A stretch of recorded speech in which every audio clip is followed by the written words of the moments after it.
ঈদের ছুটিতে সাগরে যাবেন না, তা কি করে হয়? তাই রাজশাহী সদরের শাহিনুর রহমানও পরিবার নিয়ে ঈদের তৃতীয় দিন সোমবার ছুটে যান বিশ্বের দীর্ঘতম সমুদ্র সৈকত কক্সবাজারে। সমুদ্রপ্রিয় শাহিনুর হোটেলও নিয়েছিলেন একদম কিনারার কাছে। কক্সবাজার পৌঁছেই নেমে পড়েন সাগরে। উত্তাল ঢেউয়ের সাথে নিজেকে ভাসাতে গিয়ে ভেসে যান শাহিনুর। শুধু তিনি নয়, বাবার সাথে ভেসে যান মোহাম্মদ সিফাতও। উত্তাল ঢেউয়ের সাথে নিজেদের ভাসিয়ে দেওয়া যে জীবনের অন্তিম ভাসানো হবে, তা হয়তো বুঝতেই পারেনি শাহিনুরের পরিবার।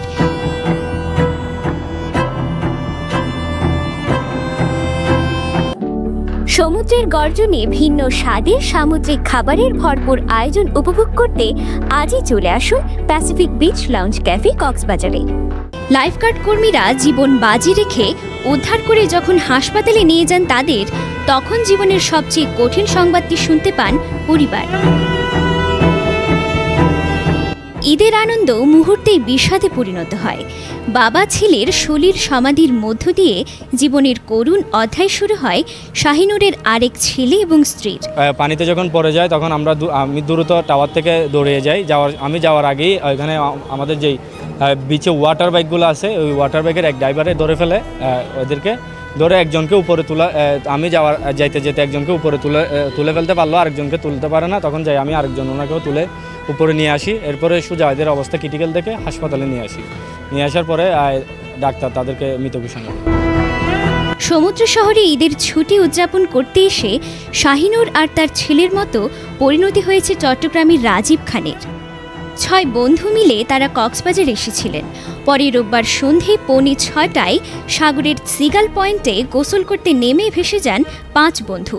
সেখান থেকে 4 জনকে মুমূর্ষু অবস্থায় উদ্ধার করা হলেও সন্ধান মেলেনি রাজীবের। বন্ধুকে হারিয়ে নির্বাক বন্ধুরা হাওমাও কাঁদতে কাঁদতে পুরো সৈকত জুড়ে খুঁজেন, কিন্তু কোথাও সন্ধান মেলেনি বন্ধুর। পরে রাত 1টার দিকে ডায়াবেটিক পয়েন্টে ভেসে আসে রাজীবের মরদেহ। স্রোতের টানে থেমে যায় ফুটবল প্রেমী একটি স্বপ্নের যাত্রা। দূরে চলে আসে ঢেউ তোলে। এর মধ্যে যখন ঢেউ খাইছে, খাওয়ার পরে ওরা ওই যে ক্যানাল যেখানে ছিল ওই জায়গায় চলে আসছিল। এখন এখানে কেউ সাঁতার জানে না। এখন দেখতেছিলাম একজন ডুবতেছে। আমরা খুব চিল্লাচিল্লি করতেছিলাম যে কি কেউ ডুবতেছে। এটা বলার সাথে সাথে আরেকটা ঢেউ আসে, এরা 4জনকেই কি করছে, 5 জনকেই ওই ক্যানাল জায়গায় নিয়ে আসছে। এই 3 জনের মতো শখের বশে মাছ ধরতে সাগরে নেমে রোববার ভেসে যায় শহরের বাহারছড়া এলাকার বৃদ্ধ নুরুজ্জামান। পরে সোমবার বেলা 11টার দিকে নাজিরাটেক এলাকায় মরদেহ পাওয়া যায় তার। এ সময় পরিবার ও এলাকাবাসীর মধ্যে বিষাদের ছায়া নেমে আসে। এই 4 জনের পরিচয় শনাক্ত করা গেলেও হিমছড়ি এলাকায় সাগর তীরে ভেসে আসা এবং খুরুশকুল আশ্রয়ণ প্রকল্পের পাশে ভাসমান অবস্থায় পাওয়া 2 মরদেহের পরিচয় মেলেনি। কোথা থেকে এলো এসব মরদেহ, তার কোনো উত্তর নেই প্রশাসনের কাছেও। সম্প্রতি সাগরের কাছেই শোনা যাচ্ছে একের পর এক মৃত্যুর সংবাদ। এই মৃত্যুগুলোর জন্য আসলে কি সমুদ্র দায়ী, নাকি তাতে সৃষ্টি হওয়া ক্যানেলগুলো, নাকি মানুষের নির্বুদ্ধিতা? পর্যটকরা বলছেন অতি উৎসাহ এবং নির্বুদ্ধিতার কারণে পর্যটকরা বিপদে পড়ছে। নির্দেশনা মনে হয় আপনার 1% মানুষও পড়ে না বা জানেও না নির্দেশনাটা কি। এই কারণেই দুর্ঘটনাগুলো বেশি ঘটে। এটা আসলে নির্বুদ্ধিতার কারণে। আমার মনে হয় ওইভাবে যাওয়া উচিত না, প্রত্যেকেরই যার যা সতর্ক থাকা ভালো। এই ঢেউ দিকে হঠাৎ করে ঢেউ দেখে তার ভিতরে একটা ভয় আসে, আর ভয় আসার সাথে সাথে সে আটক করে ফেলে।